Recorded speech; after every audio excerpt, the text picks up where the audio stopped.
Bon matin tout le monde. Aujourd'hui, nous allons vous présenter notre idée d'entreprise qu'on a décidé d'appeler Mon Traiteur. Pour rappel, notre idée de départ au début de la session, c'était de faire une plateforme web comme à la Airbnb, une plateforme qui met en relation des consommateurs, des personnes qui n'aiment pas faire de la nourriture, avec des producteurs, des personnes qui adorent cuisiner et qui souhaitent vendre leurs produits aux consommateurs. Mais comme le titre de notre entreprise l'indique, on a effectué plusieurs pivots. Donc, on va passer justement, on va vous expliquer dans les prochaines slides. Donc, nous, on est parti de notre première idée, puis on a bâti un questionnaire en ligne de 12 questions avec lequel on a réussi à avoir 140 réponses. Ce qui en est ressorti, c'est que les gens n'étaient pas prêts à acheter des repas préparés par des inconnus et que les personnes qui auraient pu préparer ces repas-là n'étaient pas prêts à faire un cours en ligne de 6 heures pour obtenir l'accréditation de la MAPA.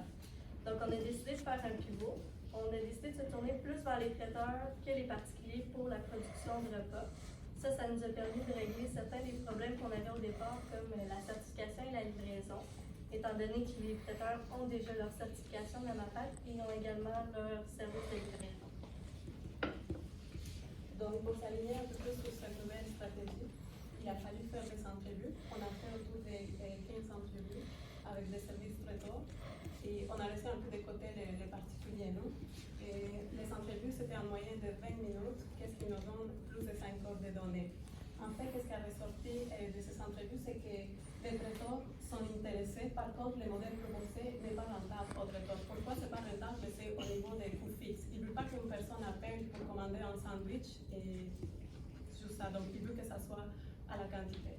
Alors, à cause de ça, on a fait un changement de ciblage dans la clientèle. Au lieu de se concentrer sur des individus comme tels, on va aller chercher la clientèle plus corporative, donc événements, les écoles, universités, ainsi de suite. Et tout ça nous amène évidemment à faire un changement de principe d'application, donc encore un pilotage.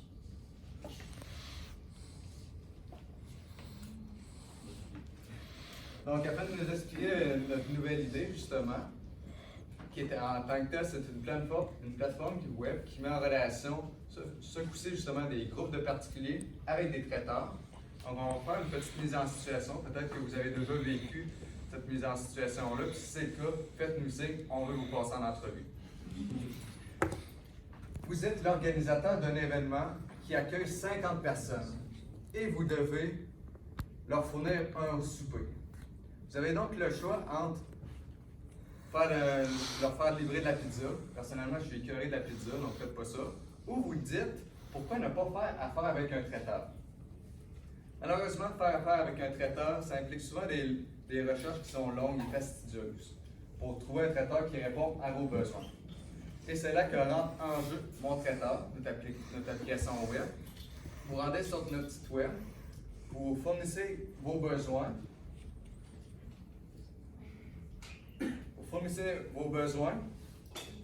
Vous patientez quelques jours et pendant ce temps-là, des traiteurs sont venus faire des soumissions pour votre événement.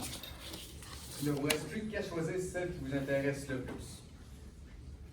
Donc sans plus attendre, on va plus vous parler au travers du BMC. Passons maintenant pour vous présenter la dernière version de notre BMC, c'est après les deux pivotations. En commençant par segment de clientèle. Donc, comme on avait dit dans notre premier BMC, on avait comme vendeurs des particuliers qui aiment cuisiner, qui souhaitent vendre leur repas fait maison via notre plateforme.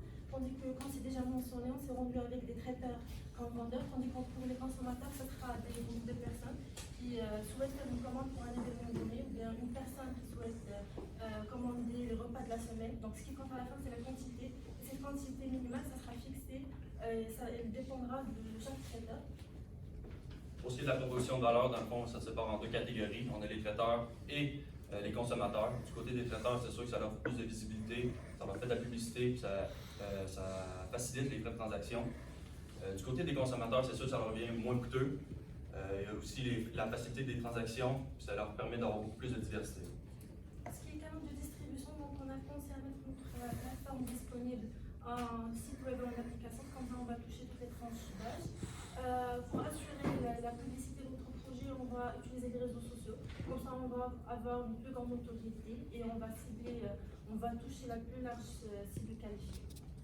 Du côté de la relation client, c'est sûr qu'on offre un service à la clientèle. On a aussi notre médias sociaux. On a des offres promotionnelles qui offrent des systèmes de récompense.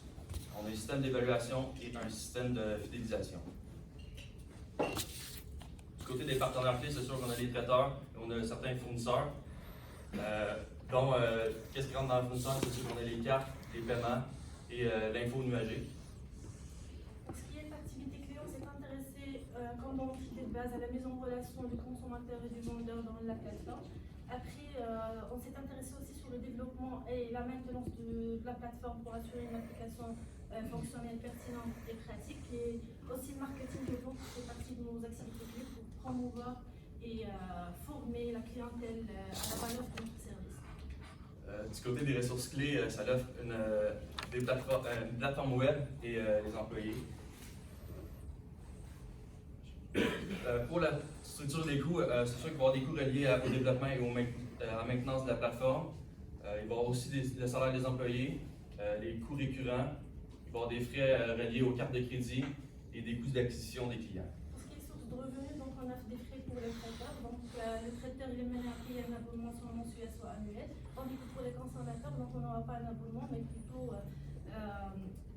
une commission sur chaque commande. Cette commission va varier selon le traiteur et la quantité commandée. Bon, ben, merci beaucoup de votre intervention. Avez-vous des questions?